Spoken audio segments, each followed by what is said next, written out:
Pemirsa, perang Iran melawan Amerika Serikat dan Israel terus berkecamuk. Agresi Amerika dan Israel dibalas dengan serangan balik Iran ke Israel dan pangkalan militer AS di negara-negara Teluk.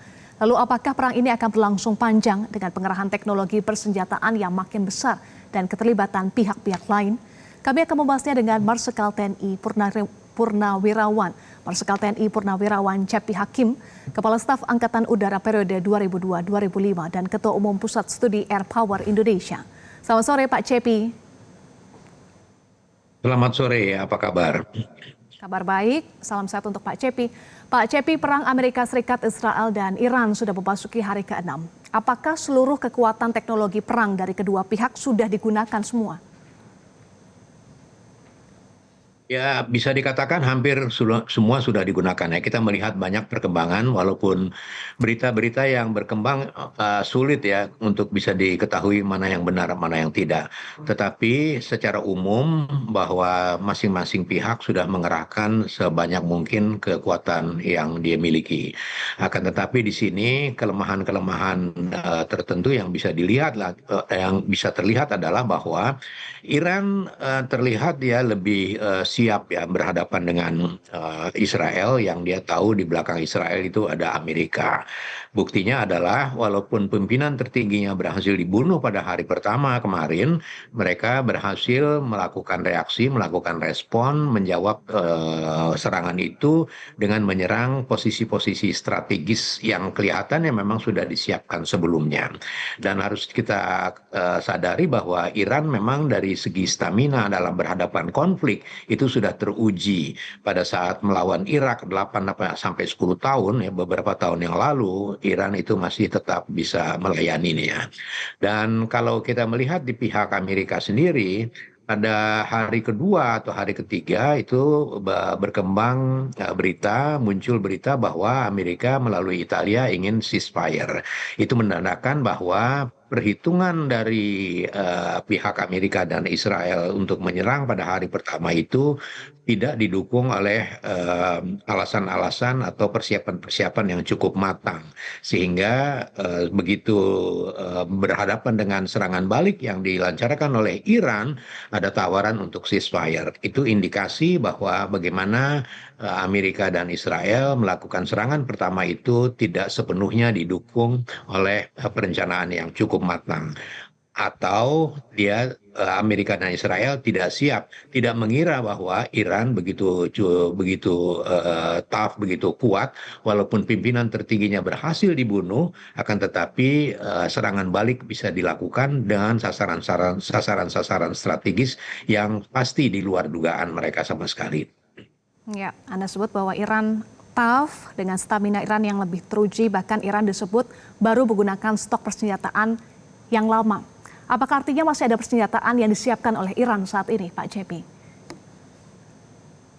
Ya, tidak ada sumber yang bisa dijadikan rujukan ya, tetapi kalau melihat sikap dari Iran yang berani menantang Amerika ya, pada waktu Amerika mengancam dia juga balas mengancam, itu adalah indikasi bahwa mereka memang sudah mempersiapkan diri dan mereka juga sangat percaya diri dengan kesiapan yang mereka siapkan untuk itu. Sebaliknya, kalau kita melihat Amerika sendiri sebenarnya berhadapan dengan banyak masalah ya. Dalam waktu yang sama, Amerika berhadapan dengan US-China trade war yang belum tuntas.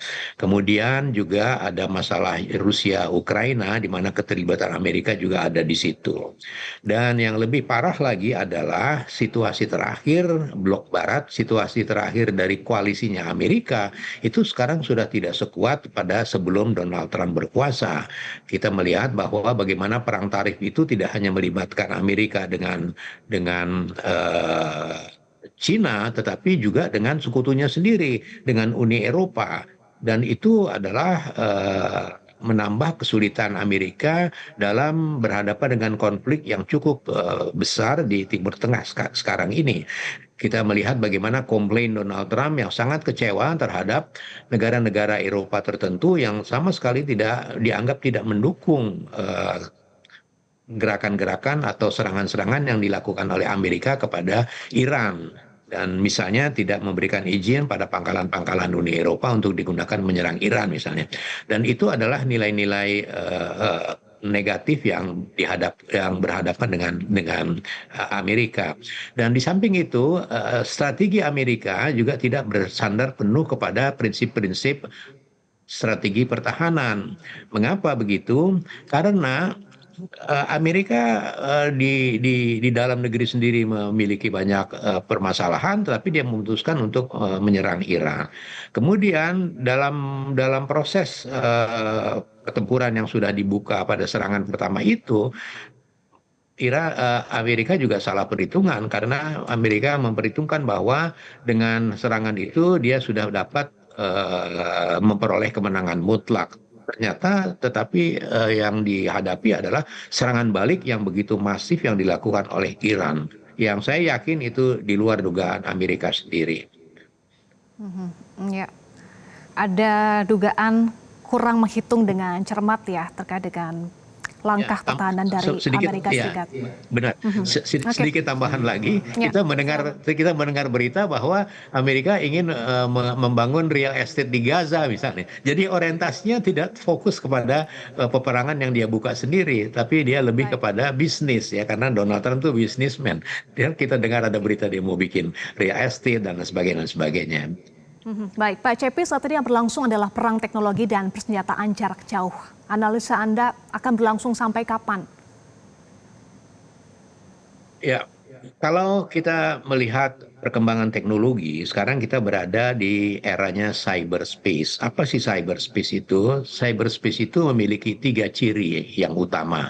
Yang pertama adalah tentang penggunaan artificial intelligence, yang kedua adalah pengembangan autonomous system, dan yang ketiga penggunaan drone.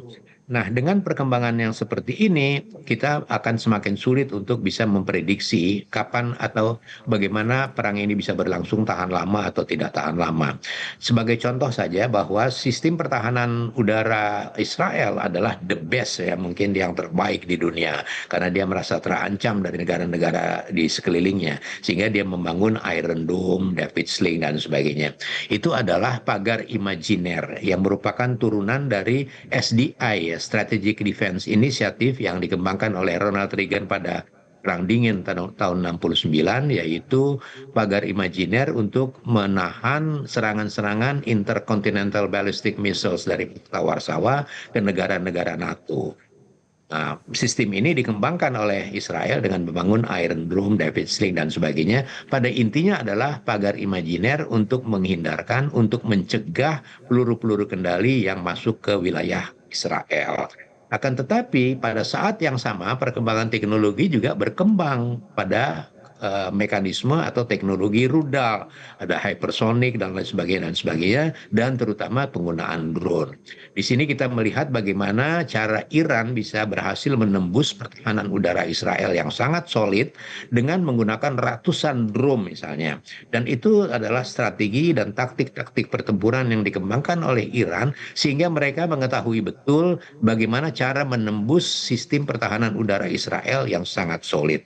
Dan relatif kita bisa melihat bahwa Iran memperoleh keberhasilan yang cukup sukses, yaitu beberapa rudal-rudalnya itu bisa menyerang Tel Aviv misalnya dan sasaran-sasaran strategis lainnya di Israel. Nah, dengan perkembangan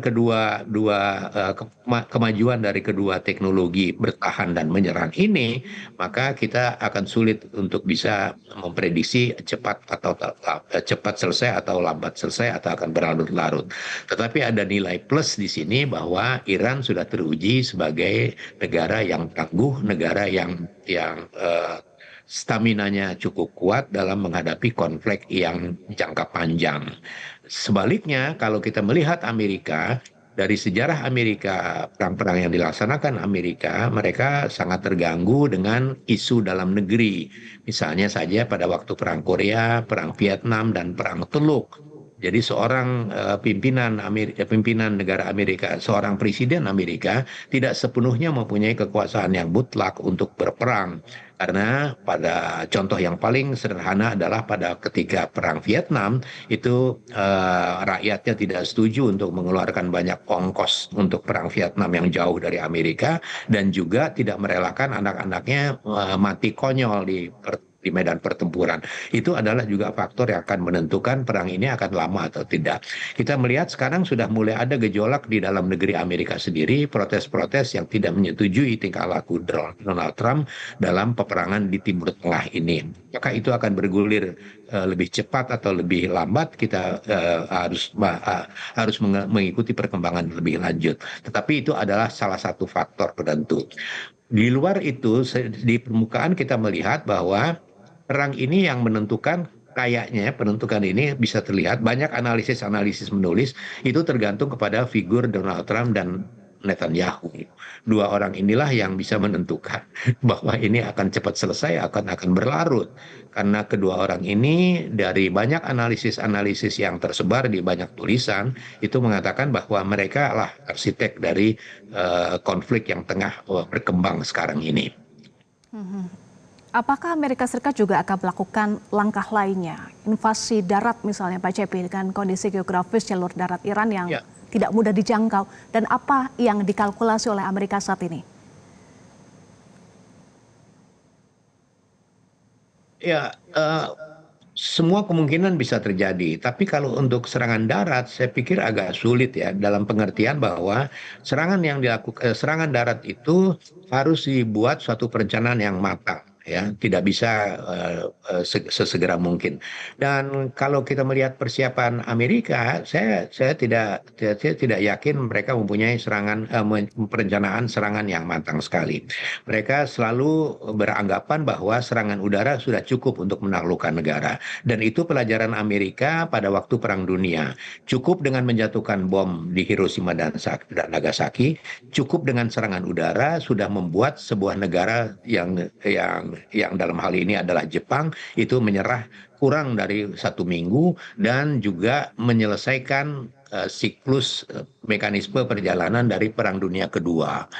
Jadi Amerika masih mempunyai doktrin, masih mempunyai keyakinan bahwa konflik-konflik yang terjadi dapat diselesaikan dengan cepat hanya dengan serangan udara. Dia belajar dari Hiroshima dan Nagasaki.